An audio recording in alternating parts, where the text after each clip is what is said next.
Nako, ere na. Isa lang ang bisita ko eh. Pero pandangal. Ayan no.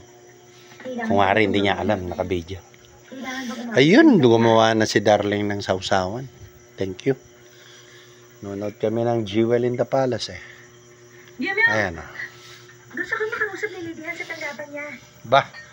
Tugo daw siya. Bilog na bilog ang buwan. Ang laki oh. Ngayon na raw, sabi niya. Full moon. Alright.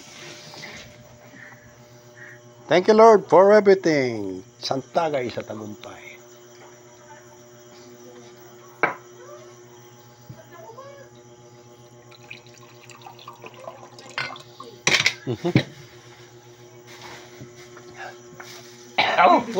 Yung at Euro.